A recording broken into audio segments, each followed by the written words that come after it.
ये काफ़ी शॉकिंग था जब किसी ने सोचा भी नहीं था कि एक छोटा सा साइड प्रोजेक्ट जो एक चाइनीज़ हेज फंड से शुरू हुआ है वो पूरी टेक दुनिया को हिला के रख देगा। हाँ, जैसे अब बात करें एनवीडिया एसएमआई की, जिसका मार्केट कैप लगभग लगभग 250 बिलियन डॉलर का है गाइस। तो सोचिए एक छोटी सी चाइनीज़ एआई कंपनी ने कैसे इसे डबल साइज का इम्पैक्ट क्रिएट कर दिया, वो भी सिर्फ और सिर्फ 10 दिनों के अंदर अंदर, सिर्फ एक ही कंपनी की वजह से।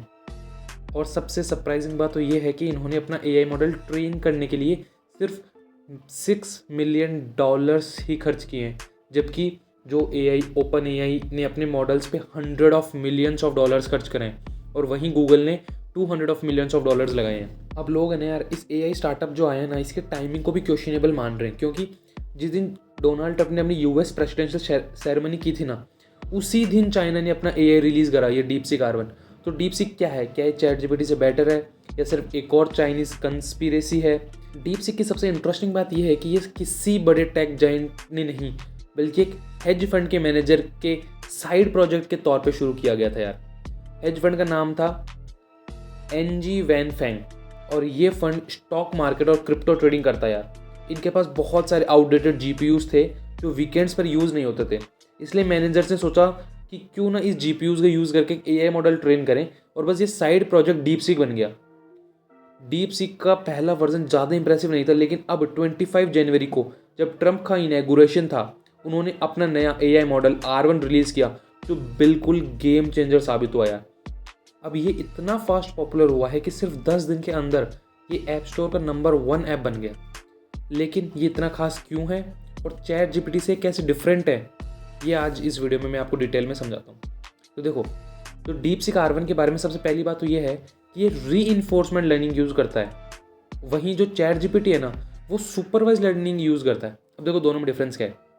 देखो, जो चैट जीपीटी को एक स्पेसिफिक डेटा सेट पे ट्रेन किया गया है, लेकिन जो डीपसीक R1 है ना, आपके इनपुट्स के बेसिस पर खुद सीखता है, रियल टाइम में अपनी परफॉर्मेंस इंप्रूव करता है। मतलब जितना ज़्यादा आप इसे यूज़ करोगे उतना बेटर रिस्पॉन्स आपको मिलने लगेगा। अब ये चीज़ और भी इंटरेस्टिंग पता है कब हो जाती है, कि डीपसीक R1 सिर्फ फ्री नहीं है, बल्कि ये एक ओपन सोर्स भी है। अब इससे मेरा मतलब क्या, देखो आप इसको अपने सिस्टम पे ना लोकली रन कर सकते हो without depending on any cloud server. इसका फ़ायदा ये है कि आप अपने डेटा को ज़्यादा सिक्योर रख सकते हो और अपने पीसी पे कस्टमाइज़ करके रन कर सकते हो। कितनी बढ़िया बात है ये। तो इसमें क्या है, प्राइवेसी कॉन्शियस लोगों के लिए एक बड़ा प्लस पॉइंट है। अब बात आती है इसकी कॉस्ट की। तो गाइज आप सुन के हिल जाओगे, जो डीपसीक R1 की जो एपीआई कॉस्ट है ना, वो इतनी लो है कि जो ओपन एआई का कंपैरिजन में ये 27 टाइम्स चीपर है।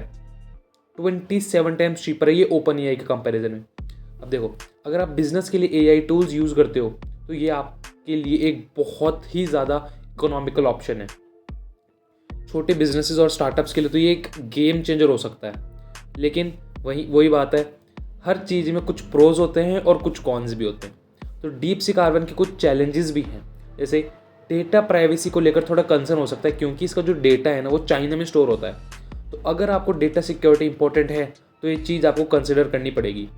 और अगर आप सेंसिटिव टॉपिक्स जैसे पॉलिटिक्स के बारे में बात करते हो तो वहाँ पे भी थोड़ा सा सेंसरशिप का इशू हो सकता है, क्योंकि आप जब डीपसीक R1 पे चाइना से रिलेटेड, उनकी गवर्नमेंट से रिलेटेड कुछ भी क्वेश्चन करोगे ना, तो सिंपल रिजेक्ट कर देगा आपका रिस्पॉन्स, वो बोल देगा मुझे नहीं पता। तो ये सेंसरशिप का इशू हो सकता है।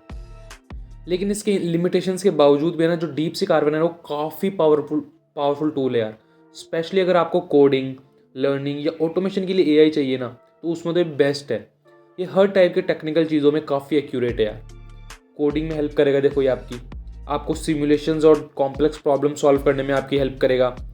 लेकिन अगर आपको क्रिएटिव राइटिंग जैसे चीज़ों में हेल्प चाहिए तो ये थोड़ा सा स्ट्रगल करता है यार। For creativity models like Claude का यूज़ बेटर रहेगा इसमें। देखो यार, मुझे लगता है इसका बड़ा फीचर ये है कि ये ट्रांसपेरेंट रीजनिंग यूज़ करता है। मतलब जब ये कोई आंसर देता है ना, तो आपको उसका पूरा थॉट प्रोसेस देख सकते हो कि उसने बैकग्राउंड में कैसे कैसे इसका आंसर दिया है। ये फ्यूचर लर्निंग के लिए बहुत हेल्पफुल है, स्पेशली अगर आपको कॉम्प्लेक्स कॉन्सेप्ट समझने हैं साइंस के, मैथ के या कोडिंग में, तो ये बहुत ही अच्छा टूल है। फॉर एग्जांपल, अगर आपने बोला कि आपको किसी चीज़ का कोड लिखवाना है, तो वो आपको रिस्पॉन्स तो देगा ही, पर साथ में वो आपको बैकग्राउंड में जो उसने प्रोसेस करी है ना, वो भी आपको शो करेगा। ये बहुत अच्छी चीज़ है, क्योंकि इससे आप क्या कर सकते हो, आप कोडिंग सीख सकते हो सीधा इससे। आपको कोई महंगे कोर्स लेने की ज़रूरत नहीं है। आप सिंपल से बोलोगे कि ये प्रोग्राम क्रिएट करो, वो प्रोग्राम क्रिएट करके दे देगा, और आप उससे फॉर्मेट भी देख सकते हो कि उसने कैसे कैसे प्रोसेस करी है, कैसे कैसे उसको क्रिएट करा है। एक और कूल चीज़ ये है कि DeepSeek R1 के कि आप अलग अलग ऑटोमेशन टूल के साथ इसको इंटीग्रेट भी कर सकते हो ईजिली। मतलब आप कस्टमर सपोर्ट ऑटोमेट कर सकते हो इससे, या फिर कोई रिपीटेटिव टास्क ऑटोमेट कर सकते हो। जैसे बिजनेस ऑपरेशंस में एफिशिएंसी इंप्रूव करने के लिए काफ़ी सही ऑप्शन है यार, और बहुत सारे बिजनेस इसको ऑलरेडी यूज़ करने भी लग गए हैं। और पता है, इसकी वजह से पूरा USA का स्टॉक मार्केट, NVDA, OpenAI, मतलब पूरा एक बार के लिए आप जब देखोगे ना तो पूरा मतलब बिलियंस ऑफ डॉलर्स डूब चुके हैं इस 10 दिन के अंदर। ये जो रिलीज DeepSeek R1, ये AI मार्केट में एक नए रिवॉल्यूशन जैसा है यार। कॉस्ट इफेक्टिव है, ट्रांसपेरेंट है, फ्लेक्सिबल भी है, लेकिन प्राइवेसी कंसर्न्स और सेंसरशिप्स को इग्नोर नहीं किया जा सकता। अगर आप AI के नए एप्लीकेशंस में इंटरेस्टेड हो तो ज़रूर DeepSeek R1 को ट्राई करो। अगर आपको ये वीडियो हेल्पफुल लगा तो लाइक ज़रूर करना और कमेंट में बताना कि आप DeepSeek R1 के बारे में क्या सोचते हो, और इसको आप कैसे यूज़ करने वाले हो, अपने कंटेंट में यूज़ करने वाले हो, या किस तरीके से आप इसको यूज़ करने वाले हो।